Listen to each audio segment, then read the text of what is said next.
This is an art attack. This is an art attack. This is Art Attack.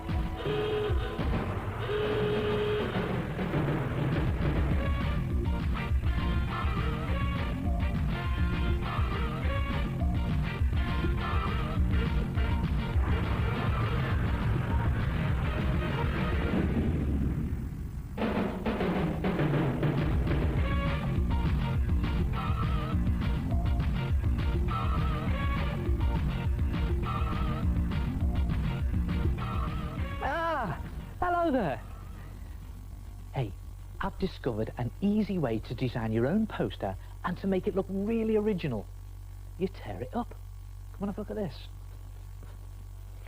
Take a big piece of paper as big as you can lay your hands on and draw your poster design in rough. Now you could design your own poster, or you could copy a design, or you could even use photographs for inspiration. I've got those couple of photographs there of killer whales, and I'm going to do a killer whale poster. Here's a good way of doing a killer whale. Watch this. Just draw a sort of egg shape on its side like that, and then this sort of triangle like that, and then you can put the tail on and the rest of the whale. Now I'm doing it in pencil. It's a good idea to do it in pencil first, because if you make any mistakes you can just rub it out and put the big fins onto the whale, a couple of big fins like that, and then killer whales have got these fantastic markings on, haven't they? White markings there. Put another splodge up there, I think, like that. And don't forget, great big killer whale's mouth with those vicious looking teeth in. And some markings on the back, I think. Maybe one up there and one there like that. Now this is just a rough guide for my poster. And when you've done your picture, then put in your writing. It's just a case of fitting your writing in around your drawing. And again, it doesn't have to be neat, just do it very rough to start with, because you'll be going over this in a minute. You squeeze in deep sea, because it is a deep sea poster. And then when you've designed your poster, just decide what colours you want all these different sections to be. Now I want the whale's back to be dark grey, so I'm just going to write in DG to remind me, and these markings maybe light grey, LG on the top like that, and maybe white there, and underneath here white, maybe pink for the tongue, white teeth, grey for the sort of gums. I think I'll do the fins in black, so I'm just writing in the initial B for black, and light grey for the tail, just to remind me. And for the writing itself, I think I'll do it white. And there it is, and at the moment it looks a bit like paint by numbers. Well, I'm not going to use any paint to colour it in. I'm going to tear up some coloured paper. And I'm going to start with the whale's back, this dark grey DG area up here.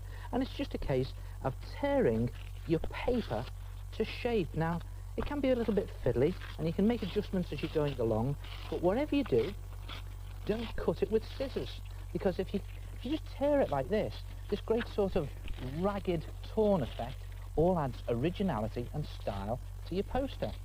It makes it look sort of wild and crazy. And all the time I'm just trying to follow the shape of my rough drawing. And just make adjustments as you're going along. And there it is, there's one bit. And I think I'm just going to do the tongue now, so I need some pink paper for that, and just tear it roughly into shape, and again, fine tune it.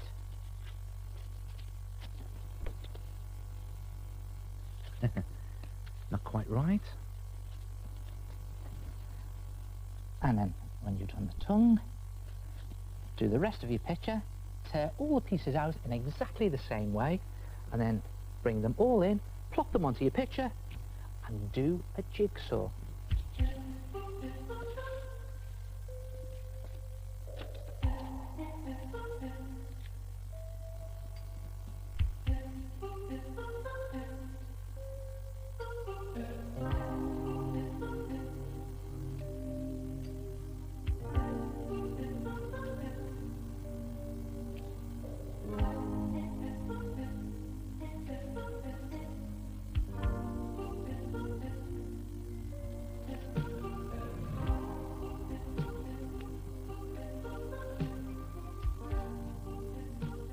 And when you've got all your bits roughly in position, like that, do your writing in exactly the same way, only this time, instead of tearing the exact shape of your letters, just tear off little strips like this and just make your letters up out of these little strips. And again, you get this sort of wild and crazy, a really freehand, loose sort of effect. There we are.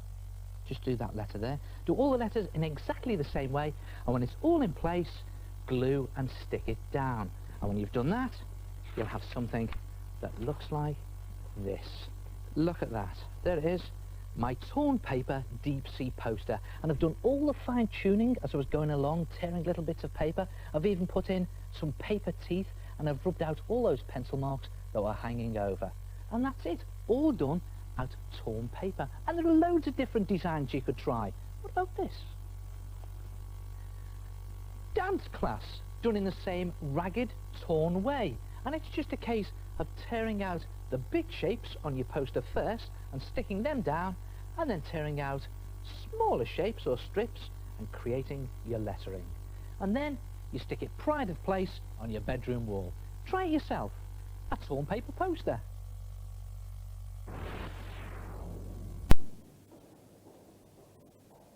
Hello, Ed here.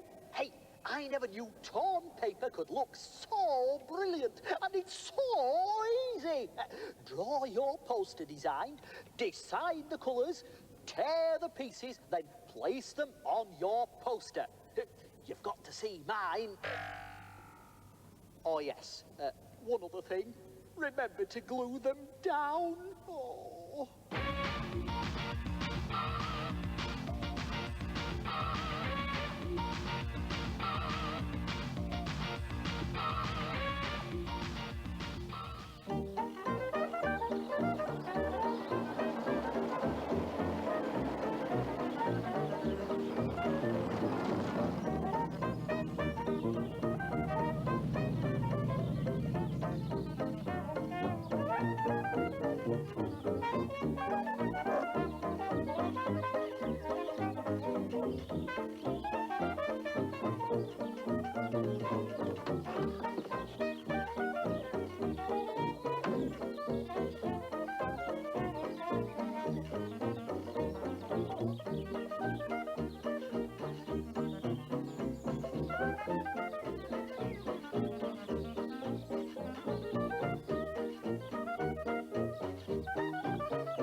This could be a big heart attack.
and only one word to describe that. Nice. Nice picture, nice car, nice jacket, nice picnic. Just nice. Do you know what? I was doodling the other day, and look what I discovered. If you scribble against the edge of your finger really quickly, when you move your finger away, it leaves this sort of straight edge. And you can use that for making pictures. See if you can guess what I'm drawing. There we go. That's not difficult, really, is it? Look at that. Around there, like that. In there. And it's good for just doing these very simple sort of cartoony pictures. There you go. Around there, like that. And a little cartoon eye in. And there it is. The finger edging technique. But you can also use this technique for colouring your pictures in. Watch this. Here's a picture I've done in ink, and then it's just a case of colouring your picture in exactly the same way, using finger edging, just scribbling or colouring in up to your finger, and just move your finger along the edges of your picture or along the edges of your lines, just scribbling really quickly. And you don't really have to be neat with this, because your finger does it for you. It leaves these neat edges to your colouring in. Again, you can just do some detailing there like that. Again, just scribbling against my finger. There, to the bottom of the tree in. So you can do this fine detail as well. And I find if you colour in the same direction all the way around your picture, just scribbling in the same direction, you get a sort of old-fashioned etched effect to your picture. It allows you to colour it in very quickly. Just going all the way up to your finger like that.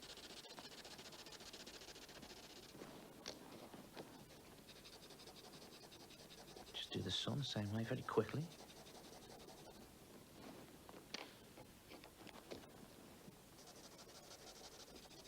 Another quick scribble there. And there. You can even do larger areas quickly. Now, you don't have to be perfect with it. You just colour in all the way up to your finger. Just down the edge like that. And there it is. An old-fashioned etched effect using finger edging. And there's yet another technique I discovered. Look at this.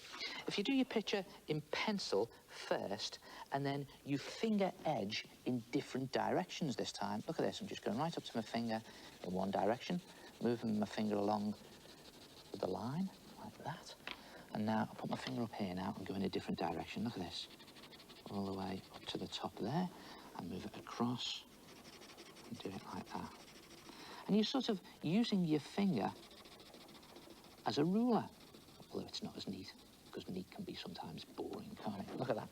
And if you complete your picture in the same way, finger edging in different directions, you get this sort of wild effect when you rub out your pencil. Try it yourself. And listen, I've only just discovered this technique, so if you experiment and you find any good effects, let me know. Try it yourself. Finger edging. Oh, that is such a useful tip. You can use it for edging, for shading, for colouring, and probably lots more if you experiment. Hey, I've done some of that. Well, I haven't got any fingers to edge round, have I?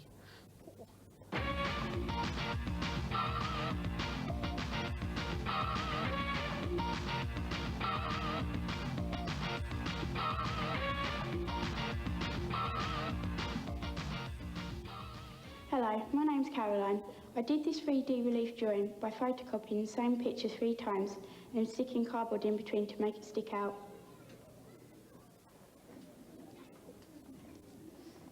Hello, my name's Sarah. I made this picture by cutting 3 copies of the same design to different heights and then sticking them in front of each other.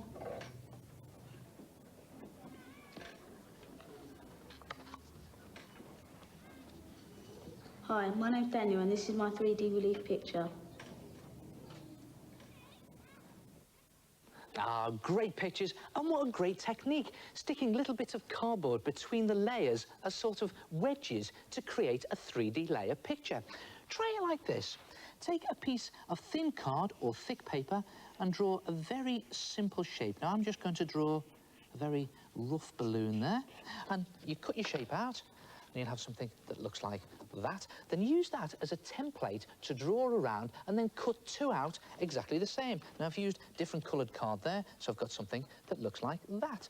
And then take little squares of cardboard that you've cut from a cardboard box and just put plenty of glue on them, like that. And then just stick one of your shapes to the middle of one of your balloons, if you're doing balloons, or whatever shape you're doing. And then glue another cardboard shape like that, a little square, and glue that into position so it's two cardboard shapes thick.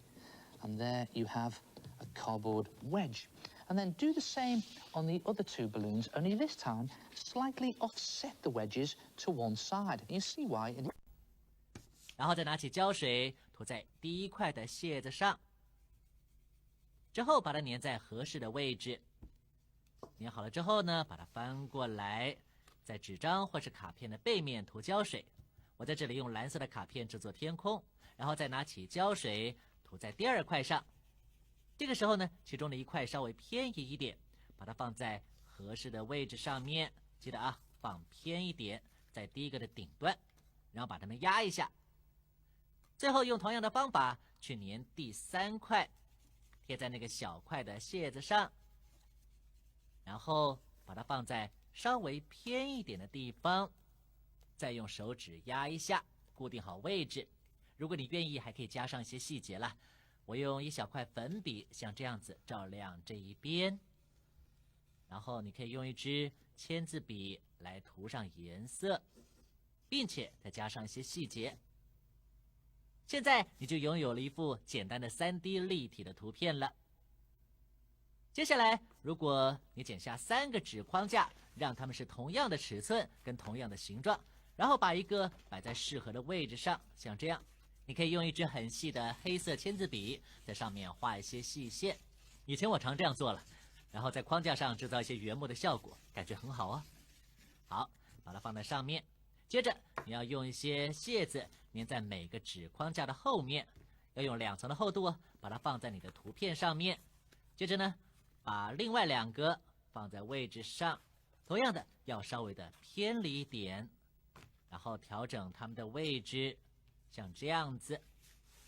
现在你拥有了一幅 3D 立体图画，还有 3D 的立体框架。你可以根据喜好做简单的制作，就像我这样，或制作一些更复杂的作品。这个怎么样？看看 3D 的立体天鹅图画。为了要衬托美感，我们还可以给它加上一个 3D 框架哦。